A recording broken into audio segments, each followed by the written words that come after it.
हाँ जी, welcome back. कैसे हैं सभी लोग। कल का जो हमारा लेक्चर था लेक्चर 3, तो उसमें इलास्टिसिटी का कुछ पार्ट छूट गया था, तो वो इलास्टिसिटी का जो पार्ट छूट गया था वो हम यहाँ पर लेक्चर 4 में कवर करेंगे। तो यहाँ पर जो हमारा पहला जो टॉपिक है तो वो हमारा है measurement of price elasticity of demand eight A point on demand curve. Demand curve जो है कि उस पर कोई भी पॉइंट है तो उस पर हमको अगर वैल्यू ऑफ इलास्टिसिटी फाइंड करनी है तो वो कैसे करेंगे। उसका एक फॉर्मूला होता है कि E P equal to lower segment upon upper segment. जो भी पॉइंट है उस पर अगर आपको इलास्टिसिटी फाइंड करनी है ना, तो उसका जो क्या रहेगा, लोअर सेगमेंट ऊपर रहेगा। याद रहे लोअर सेगमेंट क्या है, वो रहेगा आपका ऊपर, लोअर ऊपर, अपर नीचे, इतना ध्यान रखिए। अब ये कैसे निकल गया है, इसका डेरिवेशन लेते हैं। जो हमारा नॉर्मल इलास्टिसिटी का फॉर्मूला है ईपी, वो होता है आपका del Q upon del P multiplied by P upon Q. देखिए अभी डेल पी अपॉन ये अगर हम इसको नोटिस करेंगे, ये del Q upon del P, तो ये क्या है आपका, ये आपका है। अगर हम देखें तो ये अगर हमको मालूम है कि del P, we know that slope of demand curve equal to del P upon del Q. ये तो भाई स्लोप होता है, ये तो डिमांड कर्व का स्लोप होता है। अगर हम इसको उल्टा कर दें del P upon del Q, तो ये स्लोप होता है। कैसे होता है कि यहाँ पर सपोज ये वाला हमारा ये डिमांड कर्व है, अब यहाँ इसका स्लोप निकालना है हमको, तो इसका अगर हमको स्लोप निकालना है तो भाई तो क्या होता है कि चेंज इन प्राइस, प्राइस में जो चेंज है ना, जैसे अगर मैथमेटिकली व्यू में देखें तो ये आप यहाँ पे टेन थीटा कितना हो जाएगा, टेन थीटा स्लोप होता है, तो आपका कितना हो जाएगा परपेंडिकुलर अपॉन बेस। परपेंडिकुलर यहाँ पे कितना है आपका पी डी, और बेस यहाँ पे कितना है आपका पी आर, है ना। तो ये जो है कि तो वही जो है कि ये इसका स्लोप निकला। तो इसी तरह से हम क्या करते हैं, rating change in price upon rating change in quantity, तो हमारा क्या निकल गया था, स्लोप निकल गया जाता है। तो यहाँ पर क्या है कि सेम, तो यहाँ पर ये क्या लिखा है, ये जो है कि उल्टी फॉर्म लिखी है किसकी, स्लोप की। तो हम इसको ऐसे लिख सकते हैं E P equal to 1 slope, ठीक है, पॉइंट या मल्टीप्लाई पी अपॉन क्यू। अब देखिए स्लोप की वैल्यू हमारी क्या निकल गई है यहाँ पर, P D upon P R. तो अगर हम इसको ये अपॉन में अगर हम इसको सीधा करेंगे तो ये हमारा पी आर ऊपर आ जाएगा, पी आर अपॉन हो जाएगा पी डी और पी इंटू क्यू। अब देखिए पी आर क्या है, ये पी आर ये किसके बराबर है, ओ क्यू, और ओ क्यू क्या है, ये क्वांटिटी है। तो यहाँ पर हम क्या लिख देंगे, quantity upon P D H D लिख देंगे, P D multiplied by P upon Q. देखिए अब ये क्यू है तो ये क्यू क्यू कैंसिल हो जाएगा, और यहाँ पर हम इसको फर्दर नोट कर लेंगे। ये हमारा पी क्या है, एक्चुअली यहाँ पर हमारा ये ओ से लेकर पी, ये जो हमारा डिस्टेंस है इसको हम प्राइस, ये भाई प्राइस तो यहाँ पर यही है ना हमारा, तो ये ओ पी यहाँ पर हम लिख देंगे, इसके यहाँ पे ओ पी अपॉन ये हमारा निचला जो पार्ट है पी डी। देखिए अब एज पर एक लॉ होता है, जो आपका ये थ्योरम होती है मैथमेटिक्स में, कि अगर राइट एंगल ट्रायंगल है तो उसमें सपोज अगर कोई पैरेलल लाइन ड्रॉ हुई है ना, तो पैरेलल लाइन जहाँ पर बाइसेक्ट करेगी डायगोनल को, तो डायगोनल का lower part upon upper part, यानी आपका हो जाएगा R D dash upon R D will be equal to the ratio of perpendicular where the point touches. यहाँ पे जब अगर पी पे टच करा है तो यहाँ पर जो भी रेशियो इसका बना, जैसे अब यहाँ पे ये आर डी लोअर सेगमेंट था तो उसका भी लोअर सेगमेंट है ना, यहाँ पे क्या हो जाएगा O P upon upper segment P D, ठीक है ना भाई। तो ये जो है कि तो यहाँ पर ये हम इसको वाइस वर्सा कर सकते हैं कि इसको पहले लिख लिया इसको बाद में, तो ये इक्वल टू हमारा क्या हो गया, R D upon R D dash upon R D. तो ये क्या कुल मिला के निकल गया कि ये हमारा प्रूव हो गया है कि इलास्टिसिटी जो है कि at any point on a demand curve will be equal to lower segment upon upper segment on that point, है ना। तो ये हमारा जो है कि ये आपका ये पहला जो केस था वो क्लियर हुआ है। अब यहाँ पर कुछ स्पेशल केस दे रखे हैं डिमांड कर्व पे इलास्टिसिटी के, जैसे कि measuring price elasticity on non linear demand curve. जैसे कि अभी ये लीनियर था, ऊपर वाला जो ये था लीनियर, मतलब जो ये स्ट्रेट लाइन था। अगर नॉन लीनियर सपोज ये कोई इस तरह से दे रखा है डिमांड कर्व, उसके किसी भी पॉइंट पर अगर हमको इलास्टिसिटी निकालनी है तो उसमें जो है कि उस पॉइंट पर हमको क्या है कि टेंजेंट ड्रॉ कर लेनी है, उसके बाद एज इट इज इट, जैसे कि उसमें पहले उसमें था जो लीनियर केस में था कि आपका जो है रहता है कि elasticity on that point will be lower segment upon upper segment. तो यहाँ पर वही टेंजेंट पे हम वही फॉर्मूला लगा देंगे कि यहाँ पर लोअर सेगमेंट क्या हो जाएगा आर एस डैश और अपर सेगमेंट क्या हो जाएगा आर एस। तो वही सेम करना है, निकल के आ जाएगा, है ना, जो भी आपका रहेगा। उसके बाद जो है कि ऑन ए जो सेकंड स्पेशल केस है वहाँ पे on a linear demand curve price elasticity varies from 0 to infinity. देखिए यहाँ पर जो आपका ये डिमांड कर्व है, यहाँ पर जो है कि ये प्राइस, यहाँ इसके डिफरेंट डिफरेंट पॉइंट पे इलास्टिसिटी डिफरेंट रहती है और जो कि 0 से इन्फिनिटी तक वेरी करती है। जैसे कि यहाँ पर जो हमारा फर्स्ट केस है ना, जो कि point R at point R, तो यहाँ पर क्या रहेगा लोअर केस क्या रहेगा हमारा are D dash upon upper case क्या है कि आर डी। और चूंकि ये आर इज मिड पॉइंट पे निकाल रहे हैं हम ये, तो आर मिड पॉइंट है तो ये lower case upon upper case equal होगा, तो ये कैंसिल हो जाएगा, तो ये निकल गया यूनिटरी। मतलब यहाँ पर क्या है कि डिमांड क्या है कि यहाँ पर यूनिटरी इलास्टिक है ना at mid point, means at mid point of a linear demand curve elasticity of price is unitary, है ना। सेकेंड केस में क्या है, ठीक है, एट पॉइंट एस जो कि आपका मिड पॉइंट और आपका जो कि अपर जो आपका ये ऊपर की तरफ मिड पॉइंट से ऊपर है ना, तो मिड पॉइंट से ऊपर रहेगा। तो यहाँ पर देखिए यहाँ पर ये आएगा आपका लोअर सेगमेंट क्या हो गया यहाँ पे आपका S D dash upon S D. तो यहाँ पे क्या हो जाएगा आपका, चूंकि एस डी डैश बड़ा है और एस डी है छोटा, मान लो अगर कोई बड़ी चीज़ अगर हम छोटी चीज़ से डिवाइड करें तो वो उसकी value it will be more than 1, hence elasticity is more than 1 at point S. Third case जो हमारा है वो हमने सपोज ले लिया एल एट पॉइंट एल, ठीक है। एल पे क्या है कि लोअर हमारा सेगमेंट क्या एल डी डैश अपॉन अपर क्या हो गया हमारा एल डी। यहाँ पर सिंस लोअर जो हमारा सेगमेंट है वो स्मॉलर है, बड़ा जो है कि वो हमारा जो आपका अपर केस है वो हमारा बड़ा है, तो चूंकि अगर कोई छोटी चीज़ बड़ी चीज़ से डिवाइड होगी तो it's value will always be less than 1, तो इसलिए हमारे यहाँ पे इलास्टिसिटी क्या हो जाएगी लेस देन 1। फोर्थ केस जो है कि यहाँ पे हम कह सकते हैं कि एट पॉइंट यहाँ पर डी डैश पे एट डी डैश, तो यहाँ पर हमारी इलास्टिसिटी क्या होगी, इलास्टिसिटी हम यहाँ पे निकालेंगे तो क्या हो जाएगा लोअर केस, लोअर में तो है 0, अपर में है डी डैश टू डी। कोई भी चीज़ अगर जैसे कि 0 किसी भी चीज़ से डिवाइड होगा तो उसका आंसर आएगा 0, इलास्टिसिटी यहाँ पर 0। फिफ्थ केस में क्या है हमारा यहाँ पर fifth case at point D,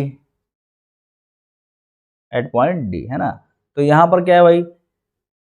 lower segment हमारा क्या हो जाएगा डी से डी डैश अपॉन ऊपर तो कुछ है ही नहीं 0 है, तो इसलिए कोई भी चीज़ अगर 0 से डिवाइड होगी तो वो इन्फिनिटी उसका आंसर, है ना। तो यहाँ पर इलास्टिसिटी क्या हो जाएगी infinity.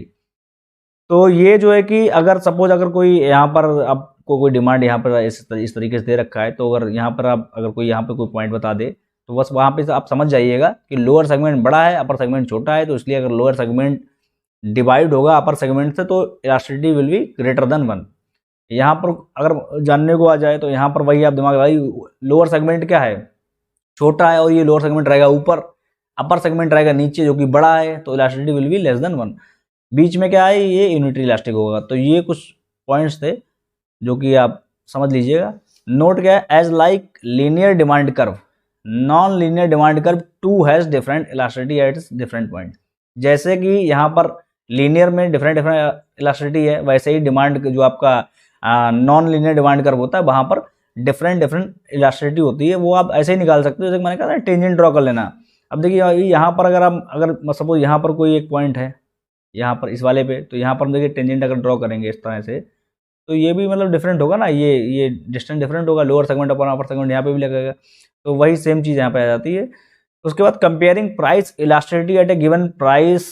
On the two demand curve. हाँ, ये बहुत इंटरेस्टिंग टॉपिक है। यहाँ पे हम आपको कह सकते हैं कि अगर मान लो कि 2 केस फर्स्ट है यहाँ पर, इसमें क्या है ये 2 डिमांड कर्व है देखने, ये आपका जो है कि पैरेलल नहीं है 2 डिमांड कर्व एक ही पॉइंट से ड्रॉ हुए हैं पीएल और पीएल डैश। देखिए अब यहाँ पर अगर हम एट पॉइंट आर, यहाँ पर हम निकालें अगर इलास्टिसिटी, ठीक है, एट पॉइंट आर, तो क्या निकलेगी, लोअर सेगमेंट आपका हो जाएगा are L upon upper segment क्या हो जाएगा आपका आर पी, है ना, जो कि बराबर है आपका O T upon T P, ठीक है ना। तो अब ये जो है कि ये हमने कर दिया 1, और elasticity of price at point S, है ना, यहाँ पर एस पे क्या रहेगी, तो वो आपकी रहेगी एस एल डैश अपॉन क्या रहेगी एस डैश यानी एस पी, जो कि फर्दर इक्वल है, देखिए भाई क्योंकि राइट एंगल ट्रायंगल ये भी बन रहा है, तो ये आपका एस एल डैश किसके किसके बराबर होगा, ये भी आपका ओ टी के बराबर होगा, अपॉन आपका हो जाएगा यहाँ पे टी पी, ये है 2। अब इक्वेटिंग 1 एंड 2 वी गेट, क्योंकि ये जो है कि एक दूसरे के बराबर है, कंपेयरिंग, क्योंकि ये भी O T upon T P के बराबर है, ये भी O T upon T P के बराबर है ना, तो जो ट्रांजिटिविटी के अकॉर्डिंग क्या हो जाएगा यहाँ पर R L upon R P will be equal to S L dash upon S P, है ना। तो इसका मतलब क्या हो गया कि इसकी ये तो भाई इलास्टिसिटी किसकी थी एट पॉइंट आर, और ये इलास्टिसिटी किसकी थी एट पॉइंट एस, तो ये क्या निकल गया कि elasticity at both the points are equal, मतलब हमको देखने में लग रहा है कि इसका स्लोप अलग है, इसका स्लोप अलग है ना, हमको देखने में ऐसा लग रहा है कि इसका दोनों का इनका स्लोप अलग है, लेकिन इलास्टिसिटी की वैल्यू क्या निकल कर आ रही है, बिल्कुल सेम निकल कर आ रही है, ये पैरेलल नहीं है एक दूसरे के, है ना, लेकिन elasticity at both the points is equal. अब देखिए ये दूसरा केस है कि पैरेलल मतलब ये देखने में पैरेलल हैं, लेकिन अगर हम इनकी इलास्टिसिटी निकालेंगे, देखिए सपोज अगर हम यहाँ पे निकालें E P at point R, R पे क्या रहेगा, देखिए आर पे क्या रहेगा आर एल अपॉन क्या रहेगा आर पी, ये फर्दर इक्वल हो जाएगी किसके ओ टी अपॉन आपका हो जाएगा टी पी, ये आपका हो जाएगा टी पी, ये आपका हो गया 1 केस, है ना, elasticity of price at point S, ठीक है, तो ये आपका हो जाएगा यहाँ पर एस पे लोअर सेगमेंट क्या है आपका S L dash upon upper segment आपका हो जाएगा एस पी डैश, और ये फर्दर किसके हो जाएगा इक्वल, यहाँ पर ये देखिए आपका हो जाएगा ओ टी अपॉन, उसके बाद यहाँ पर ये ओ पी नहीं आएगा, क्योंकि ये चूंकि it is this triangle, we are talking about this triangle, this one, ये वाला, है ना, उस वाले ट्रायंगल हमने इसकी बात करी थी, है ना, तो यहाँ पर इस वाले ट्रायंगल में क्या है कि भाई अगर ये डिवाइड कर रहा है यहाँ पे ये, ठीक है, तो ये it will be equal to ये आप इसके बराबर होगा, और ये वाला ये लाइन जो आपकी टी से पी डैश तक है वो इसके बराबर, या कह सकते हैं या एस से पी डैश जो यहाँ पर ये डायगोनल है ये इसके और टी से पी डैश के बराबर होगा, टी से पी डैश के बराबर होगा। तो यहाँ पर अगर हम इनको कंपेयर कर रहे हैं तो भाई अगर इसकी इलास्टिसिटी देखें तो इसकी इस वाले की इलास्टिसिटी देखें, अगर मान लो कि अगर ओ टी जो है डिवाइड हो रहा है केवल इतने पार्ट से, यानी टी पी से डिवाइड हो रहा है, और एक ये पार्ट है ओ टी मतलब same distance O T divide हो रहा है इतने पार्ट से, है ना, टी पी डैश से, तो ये तो छोटा होगा ना इससे, it will B less then this. भाई सेम चीज अगर एक चीज किसी बड़े पार्ट से डिवाइड हो रही है और एक वही सेम चीज छोटे पार्ट से डिवाइड हो रही है, तो जो बड़े पार्ट से चीज जो डिवाइड होगी इट विल बी लेस, है ना, in comparison to what it is dividing from less part. तो ये जो है कि ये देखिए यहाँ पे लेस पार्ट से डिवाइड हो रही है, तो ये क्या है कि इलास्टिसिटी डिफरेंट आ रही है यहाँ पर, है ना। तो देखने में जो यहाँ पे कहते हैं कि जो चीज कई बार हमको भरोसा नहीं करना चाहिए, जो देखने में लगती है वो अंदर जाके वैसी होती नहीं है। तो यहाँ पर चूंकि ये पैरेलल है लेकिन फिर भी क्या है कि इलास्टिसिटी इज डिफरेंट, और यहाँ पर ये पैरेलल नहीं है लेकिन इलास्टिसिटी क्या है सेम है, तो इस पर थोड़ा गौर करिएगा। उसके बाद जो है कि देखिए यहाँ पर ये मैंने नोट कर रखा है, same elasticity being different slope, different elasticity being same slope, है ना। अब ये price elasticity of demand and change in total expenditure, देखिए अभी यहाँ पर ये बहुत इंटरेस्टिंग टॉपिक है कि जैसे जैसे प्राइस में चेंज होता है तो हमारे कंज्यूमर के टोटल एक्सपेंडिचर में कितना फर्क पड़ता है, इसको एक्सपेंडिचर ज़्यादा हो जाता है कम हो जाता है। जैसे मान लो कि अभी मान लो कि सपोज एक कमोडिटी है ना, कमोडिटी कहें तो जैसे कि मान लो कि बहुत साधारण सा एग्जाम्पल एप्पल ले लेते हैं, जैसे कि मान लो एप्पल 100 रुपीज़ पर केजी है, तो अभी मान लो कि वो 10 kg कंज्यूम कर रहा है, तो 100 × 10 1000 रुपीज़ का उसका एक्सपेंडिचर हो जाता है। देखिए एक्सपेंडिचर हमेशा क्या हो जाएगा, आपका प्राइस इंटू क्वांटिटी। भाई प्राइस किस प्राइस पे लिया, कितनी क्वांटिटी, वही उसका एक्सपेंडिचर हो गया। लेकिन अब जैसे मान लो कि अगर एप्पल सस्ता हो गया, मान लो कि 80 रुपीज़ पर केजी हो गया, तो चेंज इन प्राइस कितना हो गया है आपका, 20 हो गया। तो 20 आपका जो है कि 20 रुपये सस्ता हो गया है। तो उसमें जो है कि अब उसका फर्दर पहले 1000 रुपये खर्च कर रहा था एप्पल के ऊपर, लेकिन अब वो क्या 1000 रुपये चूंकि सस्ता हो गया है, तो क्या वो 1000 रुपये ही खर्च करेगा या 1000 से कम खर्च करेगा या 1000 से ज़्यादा। हाँ, तो हम यहाँ पर ये मैथमेटिकल इसका फॉर्मेशन देखते हैं कि किस तरह से यहाँ पर जो है कि ये एरिया जो आपका ये जो कह सकते हैं कि जो टोटल एक्सपेंडिचर जो इंक्रीज हो गया है while change in price. First case हमारा ये है कि ई हैज़ बिन इंक्रीज, कि मतलब जो है कि अगर ई हो आपकी इलास्टिसिटी है, ये हमारी इंक्रीज है, तो जो है कि total expenditure increases than previous on the fall of price. कहने का मतलब है कि अगर जो है कि elasticity of demand is greater than 1, तो वहां पर क्या होता है कि एक्सपेंडिचर हमारा टोटल एक्सपेंडिचर जो है कि वो इंक्रीज होता है, भले चाहे प्राइस में फॉल क्यों ना हो, मतलब प्राइस कम क्यों ना हो रहा हो, लेकिन हमारा टोटल एक्सपेंडिचर बढ़ जाता है। अब इसको अगर हम मैथमेटिकल तौर पे देखें तो देखिए यहाँ पर जो है कि ये वाला जो एरिया हो गया, ये वाला यहाँ पर ये हो गया एक P2 P डैश में, यानी चेंज इन प्राइस, है ना। ये अगर हमको ये वाला एरिया निकालना हो तो हम क्या करेंगे, ये एक रेक्टेंगल है, रेक्टेंगल का एरिया कैसे निकलता है, लेंथ इंटू ब्रेथ। तो लेंथ मान लो सपोज हमारी ये हो गई है, ये वाली, ठीक है, और ब्रेथ हमारी हो गई ये वाली P2 P डैश। तो अगर तो ये कैसे ब्रेथ का हमारा ये चेंज इन प्राइस, ये जैसे प्राइस हमारा जो क्या था P से P डैश आ गया था, मतलब प्राइस इतना गिर गया, तो चेंज इन प्राइस क्या हो गया P2 P डैश, इसको हम डेल्टा P से नोट करेंगे और multiplied by change in quantity. ये वाला डिस्टेंस यहाँ से P डैश से लेकर के ये सपोज एक T मान लो, ये वाला पॉइंट है ना, तो यहाँ से लेकर के ये वाला जो डिस्टेंस, या मान लो ये वाला T पॉइंट मान लो या T डैश मान लो ये, ठीक है। तो ये P2 T dash will be equal to P dash two T, है ना। तो ये वाला जो डिस्टेंस है ये किसके बराबर है, यहाँ से O2Q जो हमारी प्रीवियस क्वांटिटी थी, है ना। तो ये जो है कि प्राइस इंटू लेंथ, ये हमारी ब्रेथ हो गई इंटू लेंथ, मतलब जो है कि ये अब ये क्या निकल आया है, ये इसका एरिया निकल आया है ना। अब देखिए ये इसका एरिया क्या निकलेगा, इस वाले जो हमारा ये अब ये एक्सपेंडिचर जो है कि ये इंक्रीज हो गया यहाँ पर है। जैसे कि भाई पहले देखिए यहाँ पर जब क्वांटिटी Q थी, है ना, प्राइस था P, तो हमारा जो है कि टोटल एक्सपेंडिचर जो कंज्यूमर का बन रहा था वो बन रहा था ये वाला पूरा पार्ट OQ,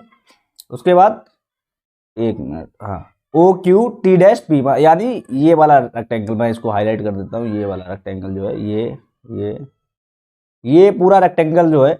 ये वाला बन रहा था उसका एक्सपेंडिचर। लेकिन जैसे जो है कि प्राइस P से P डैश इतना कम हुआ तो एक्सपेंडिचर क्या हो गया, अब यहाँ पर एक्सपेंडिचर हो गया ये वाला, ये एरिया ये वाला पूरा रेक्टेंगल। अब देखिए चूंकि ये वाला तो एरिया भाई ये तो कॉमन हो गया ना आपका, कॉमन, ये एरिया दोनों केस में कॉमन हो गया। हुआ क्या, चेंजेस क्या हुआ कि पहले था ये वाला रेक्टेंगल लेकिन इतना हो गया कम, तो ये एक्सपेंडिचर क्या हुआ, इतना कम हुआ और इतना बढ़ गया। तो अगर हम कहेंगे कि ओवरऑल एक्सपेंडिचर हमारा बढ़ा है तो वो तभी बढ़ा होगा जब ये यानी जो है कि जितना कम हुआ है और जो बढ़ा है, तो जो बढ़ा है वो जितना कम हो उससे ज्यादा अगर बढ़ गया है तो एक्सपेंडिचर हमारा टोटल एक्सपेंडिचर इंक्रीज हो जाएगा, क्योंकि ये वाला तो एरिया कॉमन है। अगर ये वाला एरिया इससे कम होगा तो यानी एक्सपेंडिचर घट गया है, ये वाला एरिया इससे ज्यादा होगा तो यानी एक्सपेंडिचर बढ़ गया है, और ये एरिया अगर इक्वल होगा तो एक्सपेंडिचर बराबर है, कोई घटा या बढ़ा नहीं है। तो देखिए यहाँ पर क्या है कि तो हमको ये प्रूव करना है कि ये वाला एरिया जो है कि इस एरिया से कम है। तो देखिए पहले तो हमने इसका एरिया निकाल लिया, ये हो गया हमारा डेल P2Q। अब ये वाला एरिया जो है कि अब इस वाले एरिया में क्या है, ये वाला एरिया कैसे निकलेगा, ये हमारी लेंथ हो गई ये वाली, है ना, लेंथ हमारी हो गई ये वाली, मान लो कि सपोज ये हमारा ये T है T2Q, ये हमारी T2Q लेंथ हो गई है। और T2Q क्या है, प्राइस है, तो प्राइस है ना, प्राइस मल्टीप्लाइड बाई ये है ब्रेथ क्या है कि ये पहले क्वांटिटी ये थी लेकिन क्वांटिटी अब चेंज होकर क्या होगी, Q से Q डैश होगी, पहले O2Q थी लेकिन अब Q से Q डैश में, यानी चेंज इन क्वांटिटी। ब्रेथ हमारी कितनी आ रही है, चेंज इन क्वांटिटी, तो यहां पर क्या हो जाएगा डेल Q। देखिए तो ये अब हमको ये प्रूव करना है कि ये वाला एरिया जो है यानी इस रेक्टेंगल का एरिया इज ग्रेटर देन ये एरिया, ये वाला हमको ये प्रूव करना है। देखिए अब ये ग्रेटर कब होगा, ये ग्रेटर अगर ये सपोज ये वाला एरिया ग्रेटर होगा तो इसका मतलब है कि अगर इस एरिया को इस एरिया से डिवाइड करा जाएगा तो it will be greater than 1, answer will be 1। अगर सपोज कोई बड़ी चीज है उसको हम छोटी सी चीज से डिवाइड कर रहे हैं या उससे छोटी चीज से डिवाइड करेंगे तो it will be greater than 1 ये हम सभी जानते हैं, है ना। तो अगर ये वाला एरिया, सपोज ये वाला जो एरिया है, इस पार्ट को अगर हम इस पार्ट से डिवाइड करेंगे तो क्या करें, ये तो टुकड़ा निकल आएगा प्लस एक्स्ट्रा कुछ निकल के आएगा। तो मतलब जो है कि अगर हम इस वाले एरिया को डिवाइड करते हैं हम, जैसे कि Q del Q multiplied by P is divided by ये वाला area del P multiplied by Q, है ना। तो it will be greater than, ये होना चाहिए, मतलब जो है कि हमको ये प्रूव करना है ये बड़ा होना चाहिए, बड़ा। अब देखिए ये इसको हम फर्दर नोट करते हैं तो ये हो क्या गया, यहाँ पर ये क्या बन के आ रहा है, देखिए ये तो भाई इलास्टिसिटी का फॉर्मूला निकल के आ रहा है। भाई इलास्टिसिटी का फॉर्मूला क्या होता है, del Q upon del P multiplied by P upon Q. भाई ये तो इलास्टिसिटी ऑफ डिमांड का फॉर्मूला निकल के आ रहा है ना। और चूंकि ये ऑलरेडी दे रखा है when E is greater than 1, ये जब ऑलरेडी दे रखा है कि ये ग्रेटर देन 1 है, भाई ये तो ऑलरेडी दे रखा ना कि ये ग्रेटर देन 1 है। तो जब ये ग्रेटर देन 1 है मतलब ये जो ये इलास्टिसिटी है और इलास्टिसिटी इज ग्रेटर देन 1, तो भाई ये ऑलरेडी दे रखा है, तो ये तो भाई ऑलरेडी हमारा जो हमने ये निकाला है, ये हम प्रूव करना चाह रहे हैं कि ये ग्रेटर देन 1 होना चाहिए, तो ये हमारा ऑलरेडी दे रखा है ये वाला पार्ट, मतलब बात आप। तो ये it means that del Q multiplied by P, यानी ये वाला एरिया जो है it is greater than this area. तो इट मीन्स कि व्हेन प्राइस इज डिक्रीजिंग और price is falling, total expenditure of consumer is increasing. देखने में ऐसा लगता है कि जब भाई प्राइस गिरेगा तो क्या हमारे खर्चे कम होंगे, लेकिन ऐसा नहीं होता है। कंज्यूमर की डिमांड बढ़ जाती है, ये इकोनॉमिक्स की टर्म्स में होता ही होता है, बढ़ेगी ही बढ़ेगी उसकी डिमांड, है ना। तो ये चीज़ है, जैसे मान लो कि हमको लगता है ना कि जैसे कि किसी एक चीज़ के कम्युनिटी का प्राइस कम हो गया तो हमारा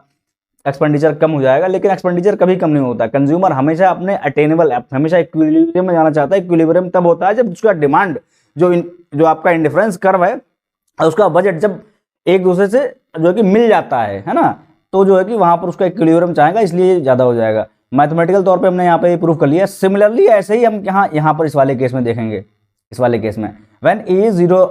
लेस देन 1, मतलब इलास्टिसिटी जो है कि 1 है, तो हम ये क्या चाहेंगे कि ये वाला जो एरिया है ये हमारा कम होना चाहिए, यानी del P multiplied by Q should be less than हमारा डेल क्यू और पी।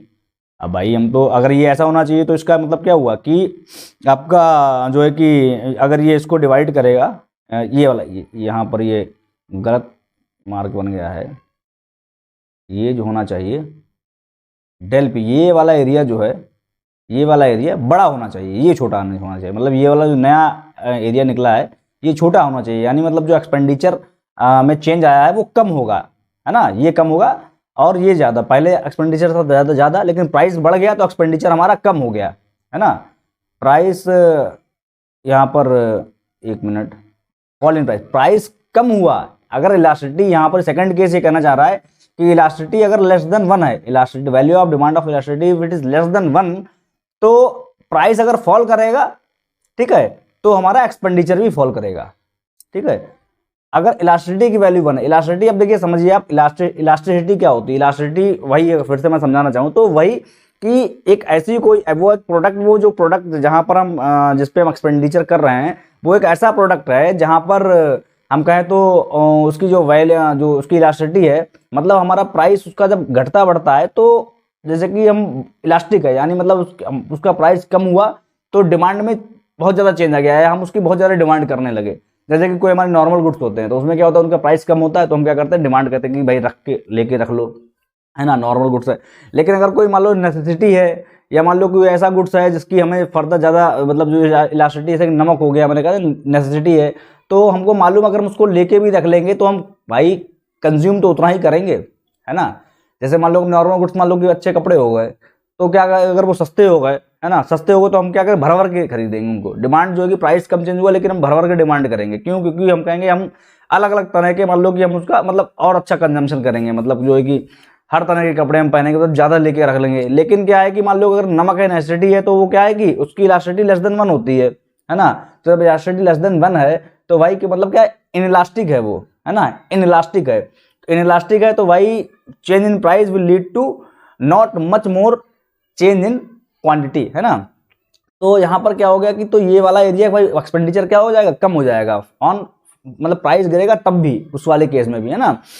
तो देखिए यहाँ पर क्या है कि ये वाला एरिया हमको प्रूव करना है कि ये वाला जो एरिया है del P Q will be greater then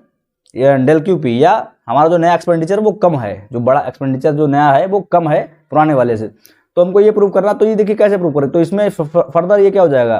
कि यहाँ पर अगर ये कम होगा तो डेल क्यू अपॉन पी, अगर डेल पी अपॉन क्यू से पॉइंट क्यू से अगर डिवाइड होगा, तो अगर ये वाला एरिया कम है तो ये लेस देन 1 होगा। भाई जब ऊपर का पार्ट छोटा है और नीचे का पार्ट है बहुत बड़ा, तो भाई जब डिवाइड होगा तो वो तो पॉइंट में ही आएगा ना आंसर। तो यहाँ पर लेस देन 1। अब चूंकि ये फिर से यहाँ पर ये क्या है, ये फॉर्मूला ऑफ इलास्टिसिटी है। कैसे आपका ये है ना, इलास्टिसिटी की वैल्यू के फॉर्मूला क्या होता है, del Q upon del P point P upon Q. अब देखिए यहाँ पर क्या है कि ये अब चूंकि यहाँ पे ऑलरेडी दे रखा है कि इलास्टिसिटी इज लेस देन 1, तो यहाँ पर ये ऑलरेडी जब दे रखा है कि ये लेस देन 1 है, और यहाँ पर भी ये हम इसको प्रूव करना चाह रहे हैं कि ये लेस देन 1 होना चाहिए, क्योंकि अगर इसको छोटा है तो ये लेस देन 1 होगा, मतलब ये छोटा मतलब ये वाला एरिया छोटा है, हम इसको प्रूव करना चाह रहे हैं। तो ये वाकई छोटा है, क्यों, क्योंकि elasticity is already less than 1 है, मतलब यहाँ पर इसकी वैल्यू यहाँ पर तो हमने निकाल ली है, लेस देन 1 है, ये दे रखी है, तो it is prove that it is less than 1, यानी कि जो है कि ये वाला एरिया छोटा है और ये वाला एरिया बड़ा, यानी टोटल जो चेंज इन एक्सपेंडिचर आया है वो छोटा है, यानी elasticity if it is less than 1 तो टोटल एक्सपेंडिचर में जो हमारे चेंज आता है ना, तो वो जो है कि कम हो जाता है, हमारा टोटल एक्सपेंडिचर कम हो जाता है प्रीवियस से, जब उसका प्राइस जो है कि जब था तो उससे हमारा जो है कि एक्सपेंडिचर कम हो जाता है अगर प्राइस गिरता है। जब इलास्टिसिटी इज इक्वल टू 1, तो यहाँ पर जब इलास्टिसिटी इक्वल टू 1 होती है तो इसका मतलब हुआ कि जितना भाई हमारा प्राइस में चेंज हो रहा है उतना ही डिमांड में फर्क आ रहा है, उतना ही, ना ज्यादा हो रहा है ना कम हो रहा है ना। तो उसमें क्या है, इस वाले केस में क्या हो जाएगा, यहाँ पर जैसे कि अब जो है कि यहाँ पर ये वाला जो एक एरिया है हमारा डेल पी अपॉन क्यू है ना, हमको प्रूव करना है कि ये इक्वल टू है इस वाले एरिया के del Q upon del Q multiply P है ना। तो ये जो है एरिया है तो ये हमारा बराबर है। तो अब फर्दर जो है कि इसका मतलब ये हुआ कि अगर ये डिवाइड होगा तो इसका चूंकि दे आर इक्वल है ना, तो ये कैंसिल हो जाएगा, कितना आएगा 1 आएगा। और ये फिर से जो है कि ये फॉर्मूला ऑफ इलास्टिसिटी क्या होता है, del Q upon del P और पी अपॉन क्यू। तो ये इलास्टिसिटी यहाँ पर कितनी दे रखी, 1 ऑलरेडी दे रखी है, तो it is prove that these are also equal, है ना, कि ये एरिया जो है कि इक्वल है, क्योंकि ऑलरेडी इसकी वैल्यू 1 दे रखी है, और ये 1 जब होगी तो ये इनको इक्वल होना ही होना पड़ेगा, है ना। तो हम कह सकते हैं कि ये जो आपका जो है कि इक्वल है एरिया। तो mathematically they are proved that when price decreases and when elasticity if it is less than 1, है ना, तो हमारा क्या होता है यहाँ पर, total expenditure decreases, if it is more than 1 total expenditure increases, and if it is equal elasticity if it is equal to 1 then total expenditure neither increases nor decreases, it remains equal, है ना। तो आगे हम numerical से discuss करेंगे। Function p equal to, ये आपका previous year UGC net में जो एक न्यूमेरिकल आया था तो वो मैंने यहाँ पर ले रखा है। तो यहाँ पर देखिए हम कैसे निकालेंगे, तो हम जानते हैं कि न्यूमेरिकल कह रहा है कि डिमांड फंक्शन दे रखी है ये वाली, the price elasticity of demand function at Q equal to 4 is, है ना। तो यहाँ पर हमको अगर इलास्टिसिटी निकालनी है तो इलास्टिसिटी हमको मालूम है del Q upon del P और पी अपॉन क्यू मानी जाती है ना। चूंकि अब यहाँ पर हमको प्राइस दे रखा है ना, तो सबसे पहले जो है कि हम यहाँ पर देखिए क्यू की वैल्यू तो हमारी दे रखी है, यहाँ पे 4 है, क्यू की वैल्यू हमारी 4 है, प्राइस की वैल्यू नहीं मालूम, तो अगर हम प्राइस की वैल्यू हमको निकालनी है तो ये जो आपका जो डिमांड कर्व का जो इक्वेशन दे रखा है, तो इसमें जो है कि 16 माइनस क्यू की वैल्यू 4 हम इसमें पुट कर देंगे, ये हमारा 4 हो जाएगा माइनस 0.44 का स्क्वायर, तो ये हो जाएगा 16 माइनस 4 माइनस 0.5 का हो जाएगा 1.2 अपन 16 हो जाएगा, ये आपका हो जाएगा 8, और ये यहाँ पर माइनस का 8 माइनस का 16 माइनस 12 ये हमारा हो जाएगा 4, यानी हमारा जो है कि प्राइस भी जो है हमारा 4 हो जाएगा, और हमारी क्वांटिटी भी कितनी है 4 है, ठीक। अब देखिए हमको अभी ये तो दोनों वैल्यू निकल के आएगी, इसकी वैल्यू निकालनी है, तो इसकी वैल्यू निकालने के लिए क्या हो जाएगा कि हम इसका जो है कि derivating price with respect to quantity, है ना, तो इसको हम जो है कि इसको डेरिवेट कर लेंगे जो हमारा इक्वेशन है। तो यहाँ पर हो जाएगा, कैसे हो जाएगा भाई, 16 का तो 0 बन जाएगा, माइनस 1 हो जाएगा। फिर डेरिवेशन तो आप लोगों को आते हो, नॉन मैथमेटिकल स्टूडेंट्स जो कि थोड़ा डेरिवेशन समझ लीजिएगा हल्का सा, फिर यहाँ पे आपको समझ आ जाएगा। तो यहाँ पे 0.5 इंटू 2 क्यू, है ना, ये टू आ गया, इस तरह से क्यू हो गया। तो यहाँ पर जो है कि ये -1 माइनस जो है कि 0.5 का अगर 1.2 कर दें और 2 कर दें तो 2 कैंसिल हो क्यू, तो ये हमारा निकल के आ गया है -1 माइनस क्यू, है ना। अब देखिए -1 माइनस क्यू निकल के आ गया है, और क्यू की वैल्यू उसके बाद जो अगर हम यहाँ पे भी पुट कर दें तो ये हमारा हो जाएगा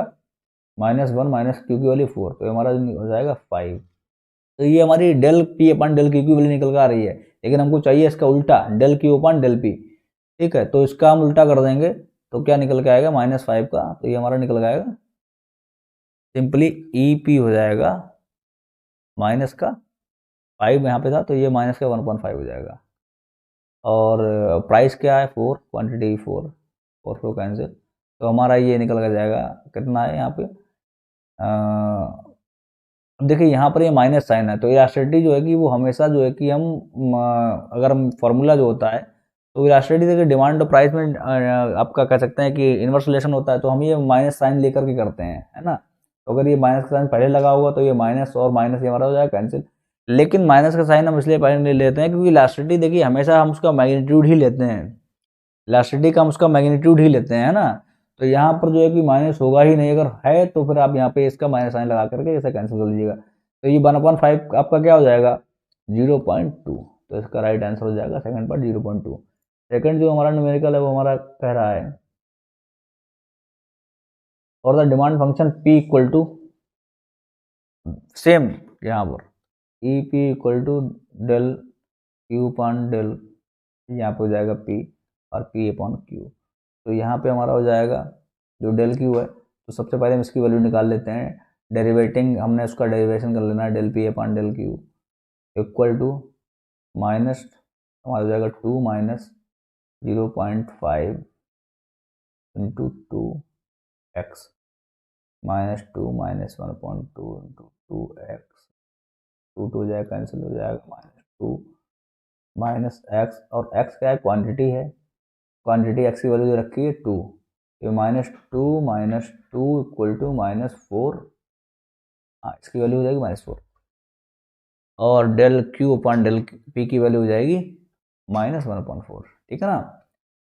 और उसके बाद जो है कि p की वैल्यू है कितनी भाई, p की वैल्यू नहीं मालूम है, तो p की वैल्यू निकालने के लिए हम क्या करेंगे, इस वाले इक्वेशन में ये हम इसके 2 की वैल्यू पुट कर देंगे, तो 10 - 2 इंटू 2 माइनस 0.5 2 या 4, है ना। तो 10 माइनस यहाँ पे हो जाएगा 4 माइनस 1.2 इंटू 4, यहाँ पे आपका हो जाएगा 2 या 4, यह हो जाएगा 10 माइनस आपका हो जाएगा 6, ये आपका हो जाएगा 4, है ना। तो यहाँ पे प्राइस की वैल्यू निकल गई 4, प्राइस की वैल्यू निकल गई 4 और क्वांटिटी की वैल्यू है 2। तो यहाँ पर हम इसको जो है कि यहाँ पर ये वाला जो फार्मूला है, तो यहाँ पर ये हम इसकी अगर फार्मूला हम वैल्यू पुट करें a P equal to minus का जो हमारा यहाँ पे माइनस यहाँ पे भी लगा लीजिए पहले से ही, ठीक है ना। तो यहाँ पर हो जाएगा -1.4 इंटू प्राइस हमारा कितना निकल के आ गया है 4, क्वांटिटी कितनी है भाई, क्वांटिटी है 2, तो यहाँ पर वही कितना हो गया ये 4 ऐसे ही कैंसिल कर दो, यहाँ पे माइनस माइनस ये वाला कैंसिल हो गया है 1/2 इक्वल टू 0.5, देखिए ये वाला आंसर पहले। तो भाई आज का हम सेशन अभी यहाँ पे ख़त्म करते हैं। कुछ यहाँ पर जो है कि ये यहाँ पर ये वाला जो एरिया था, है ना, तो यहाँ पर थोड़ा कन्फ्यूजन था हल्का सा, ये वाला प्राइस इलास्टिसिटी ऑफ डिमांड जो टोटल एक्सपेंडिचर में, तो यहाँ पर ही तो हल्का सा कन्फ्यूजन है, तो वो मैं नेक्स्ट लेक्चर जो मैं हमारा होगा तो उसमें हम थोड़ा इसका ये पार्ट कवर कर लेंगे। लेक्चर ये हमारा 4 लेक्चर 5 में हम ये वाला आपको ये PDF ले आएंगे, इसका हम जो पार्ट क्लियर कर लेंगे, थोड़ा इसमें से ये ग्राफिकल मेथड में थोड़ा आपका रहता समझाना, तो वो मैं आपको बता दूंगा, क्योंकि उसका मैथमेटिकल व्यू भी निकालना जरूरी है, एरिया सब नहीं देख के कर सकते हैं, मैथमेटिकली हमको प्रूव करना है कि del Q P is greater than del P Q, है ना। तो बाकी तीनों केसेस में तो हम ये लेक्चर 4 में कवर कर लेंगे, है ना। तो अभी के लिए हम यहीं पे ख़त्म करते हैं, नेक्स्ट लेक्चर 5 में हम आपसे मिलते हैं, जो हमारा रहेगा consumer surplus and producer surplus. Consumer surplus और प्रोड्यूसर सरप्लस को हम समझेंगे, बाकी उसमें से जो हमारे प्रीवियस ईयर के न्यूमेरिकल्स थे, तो वो न्यूमेरिकल्स जो है कि हम उसमें जो न्यूमेरिकल्स हैं वो न्यूमेरिकल्स हम उसमें से थोड़ा सॉल्व करेंगे। अच्छा इंटरेस्टिंग पार्ट है कंज्यूमर सरप्लस और आपका प्रोड्यूसर सरप्लस। ठीक है, तो अभी के लिए सेशन यहीं पे ख़त्म करते हैं, मिलते हैं आपसे नेक्स्ट सेशन में। Thank you so much.